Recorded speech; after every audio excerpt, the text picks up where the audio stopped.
kereta api sebenarnya KAI sebenarnya tinggi nih bisa laba, tetapi kan karena punya Wush ini kan jadi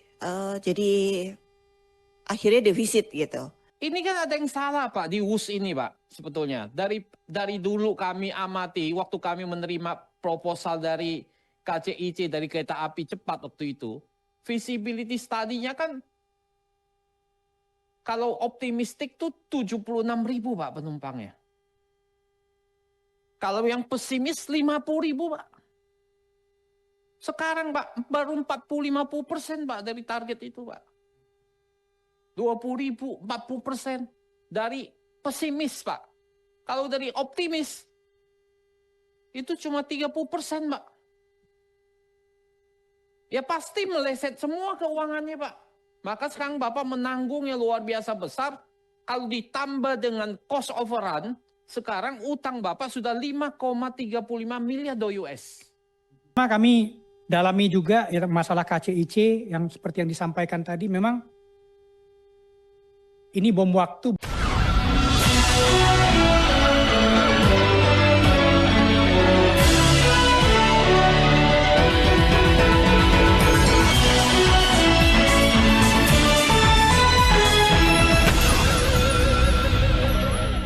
Halo, apa kabar? Assalamualaikum warahmatullahi wabarakatuh. Kembali berjumpa dengan saya, Hirsbun Arif.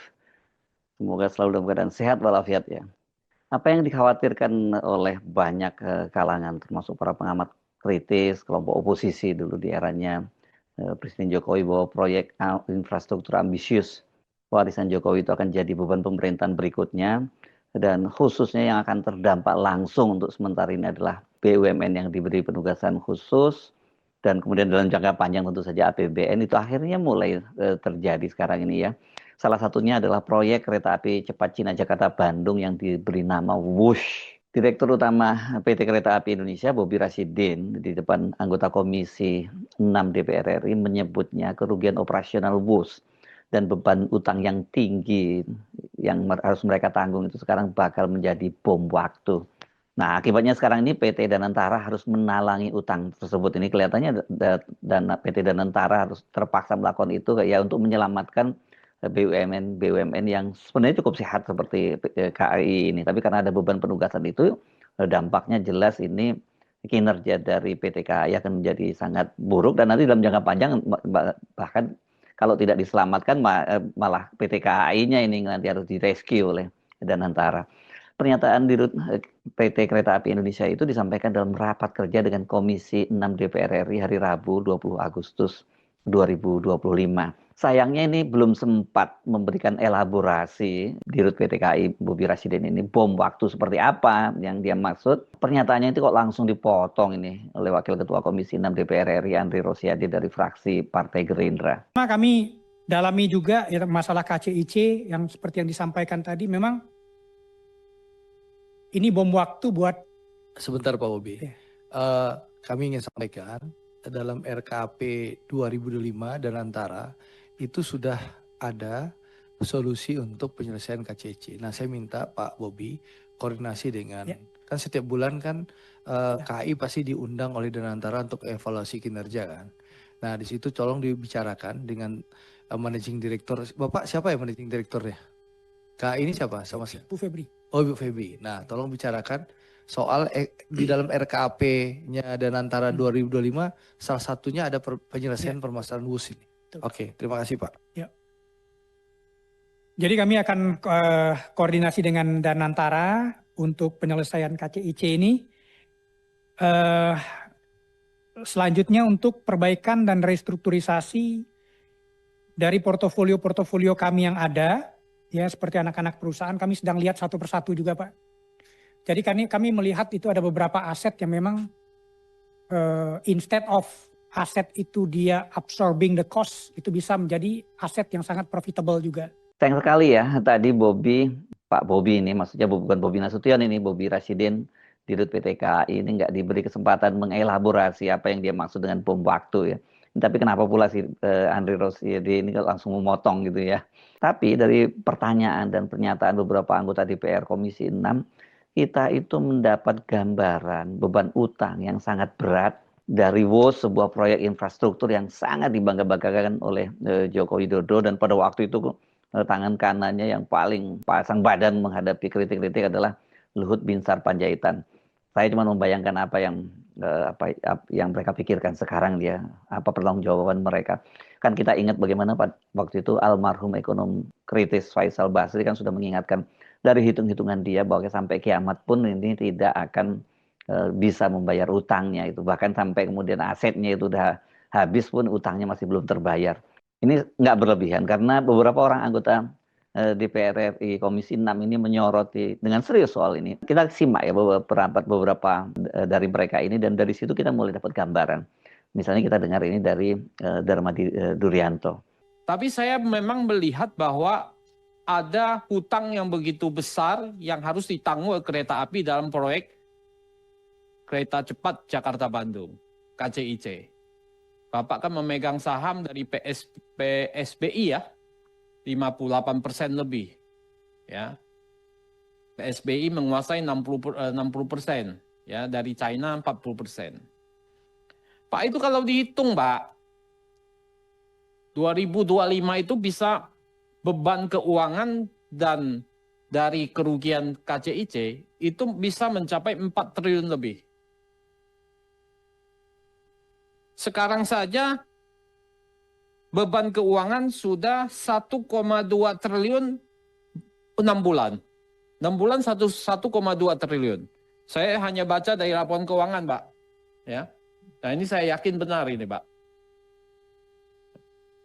Dari beban KCIC sudah 950 miliar. Kalau dikali 2, Pak, itu udah 4 triliun lebih, Pak. 2024 itu 3,1 T. Tapi kalau dipakai analisis, Pak, ini 2026 itu bisa sampai 6 triliun, Pak. Kalau itu bergeser naik terus, Pak, apa yang terjadi? Total hutang Bapak akan naik terus. Bahkan laba Bapak dari yang usaha-usaha lainnya itu akan tenggelam oleh bunga, oleh beban.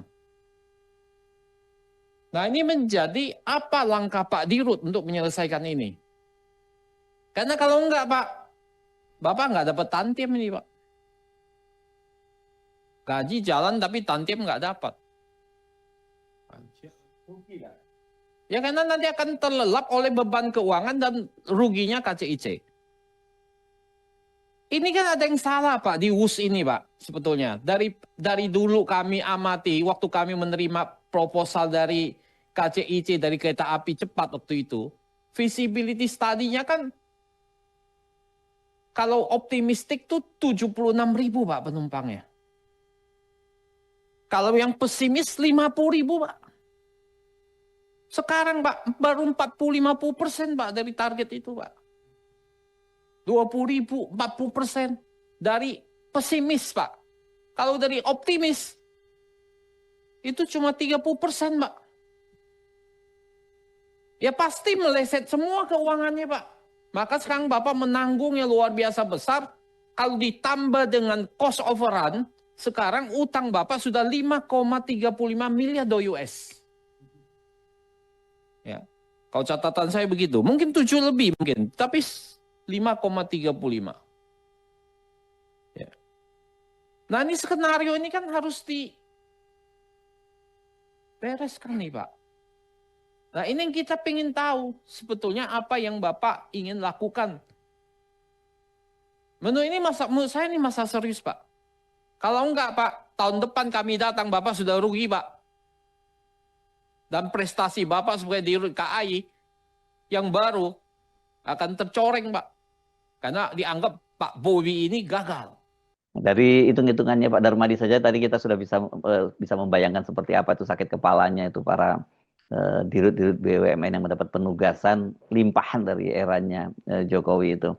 Hitung-hitungannya itu seperti apa? Coba kita simak pernyataan dan pertanyaan juga dari anggota Komisi 6 dari Kediah Pitaloka. Persoalan proyek WUS begitu, Ini PT Pilar Sinergi BUMN Indonesia tadi sudah disampaikan, konsorsium dengan pemegang saham KAI tertinggi 58,53%, Wika 33,36%, Jasa Marga 7,08%, Perkebunan Nusantara 1,03%, PT SBI memegang 60% saham di KCIC Operator WUS.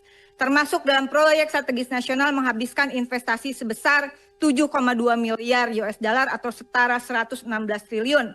Kerugian semester 1 2025, mohon saling cek Pak datanya, mencatat kerugian 1,625 triliun dari investasi di PSBI, KAI kerugiannya sebesar itu.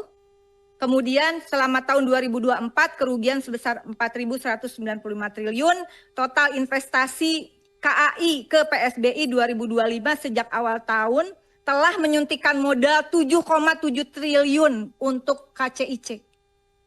Nah, menurut saya ini perlu ada kejelasan. Sampai saat ini belum ada pembentukan konsorsium yang baru, Pak Andre. Sehingga kalau tadi ditanyakan, apakah ada negosiasi ulang atau rekonstruksi?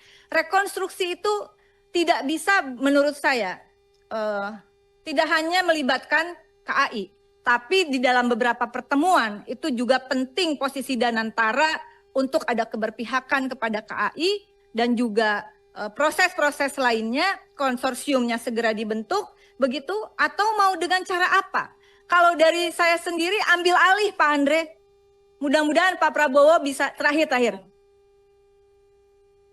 Nah, diambil alih oleh negara yang penugasan negara, apalagi masuk proyek strategis nasional, jangan dibebankan kepada BUMN. Apalagi BUMN tersebut adalah BUMN yang menyelenggarakan pelayanan publik, bisa kolaps. Kalau pelayanan publik di bidang transportasi kolaps, sekali lagi akan berimbas pada berbagai hal.